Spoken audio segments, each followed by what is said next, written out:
You've had real moments where your self-esteem drops, where your body tightens, where your thoughts hesitate, where you don't feel comfortable being seen, where you don't trust your ability to follow through. That is not imagined. That is the real psychological and physiological experience.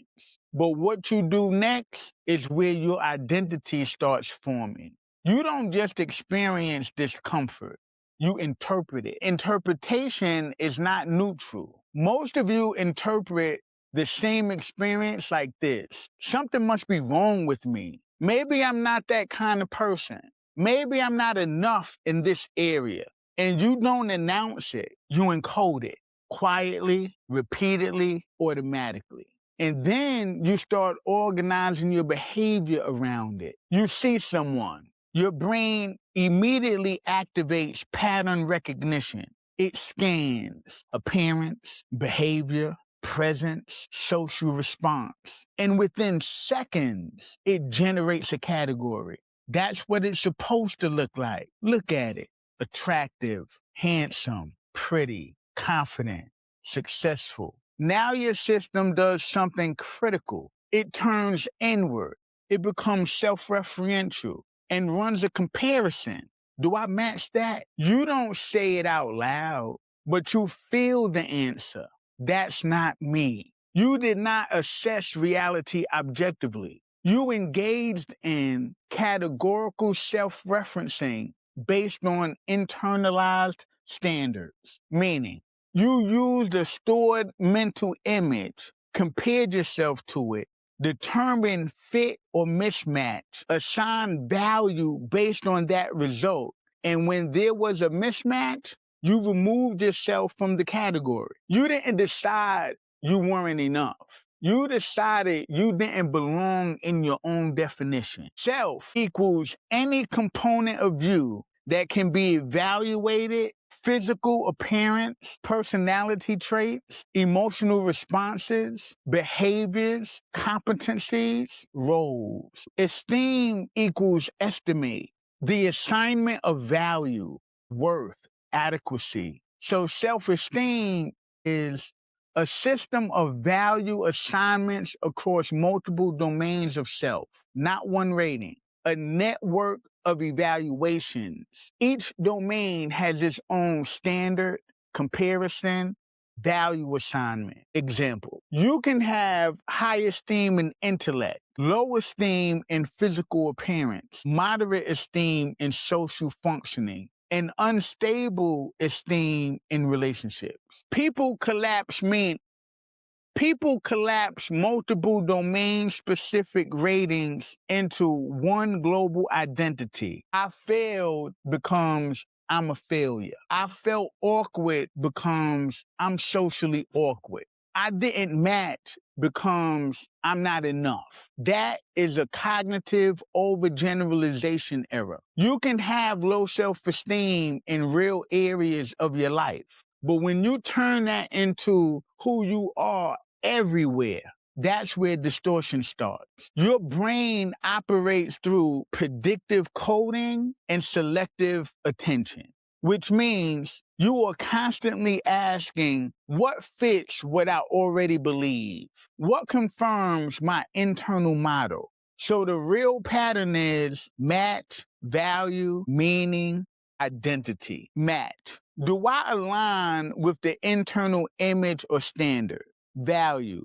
If yes, increase. If no, decrease in value. Meaning, what does that say about me? Identity. Repeat meaning becomes who I am, because what you repeatedly match becomes familiar. What becomes familiar feels accurate, not because it is objectively true, but because it is consistently reinforced. You're not just feeling insecure. You're evaluating whether you qualify for your own standard. Self-esteem is produced by interaction between self-concept, beliefs about self, narratives about self, perceived external judgments. Example, I'm not attractive. People don't choose me. And self-image, how you see yourself how you experience your functioning, what feels believable for you. Example, you imagine yourself being overlooked, hesitating, not being chosen. Self-concept informs expectation. Self-image confirms or contradicts experience. Together, they generate self-esteem. Even if concept changes, image often controls behavior. That's why I know better doesn't always equal I do better. You don't just feel bad. You're reacting to the gap between what you believe about yourself and how you experience yourself showing up. This system is learned through attachment, early relational responses, reinforcement, reward punishment patterns, comparison, social referencing, repetition, pattern stabilization. But the most powerful factor is interpretation. Here's the process: event, interpretation, belief, image, value, behavior, reinforcement. Example, you try, don't succeed, you interpret, I'm not capable. You imagine yourself failing again. You assign lower value, you hesitate, behavior shifts, you reinforce original belief. Your self-esteem may not have been intentionally, deliberately, and creatively designed by you. So what you call who I am might actually be what I learned to believe about me. You are not neutral in perception. You engage in selective attention, confirmation bias, emotional weighting, meaning you give more attention to failure, mismatch, discomfort, and less attention to success, growth, and alignment. Your system becomes self-reinforcing, not because it's accurate, because it's consistent. You're not stuck. You're consistent with the system you've been running. Where in your life do you feel certain, capable, confident, stable? Now analyze it. What are you matching in that environment? Skill, repetition, familiarity, competence. That's not luck. That's alignment between concept, image, and behavior. We don't fix self-esteem directly.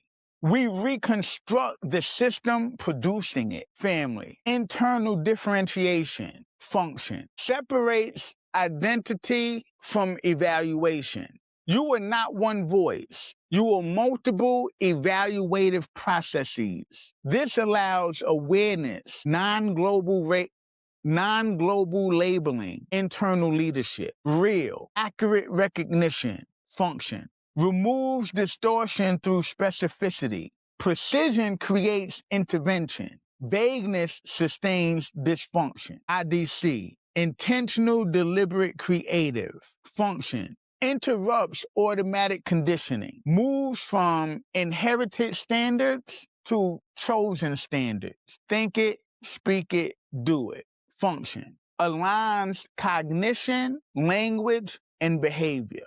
Behavior updates image. Image updates value. Devotion, function, stabilizes new identity through repetition. Neural pathways require consistency over insight. Integration, function, ensures identity holds across states. Stress test identity stability. Trajectories, function, tracks direction of repeated patterns. Patterns predict outcomes. Identity construction, function, build self-esteem intentionally. You become what you repeatedly reinforce. Your self-esteem may not have been intentionally, deliberately, and creatively designed by you, but now you understand it has been constructed, reinforced, and lived through what you matched. So now the question is, what are you matching to? Who defined it? Does it include you? Because if it doesn't, you were never failing. You were evaluating yourself using a system that excluded you. Understanding your psychology matters. It helps you understand the patterns shaping your life. Understand clearly. Integrate deeply. Grow yourself great.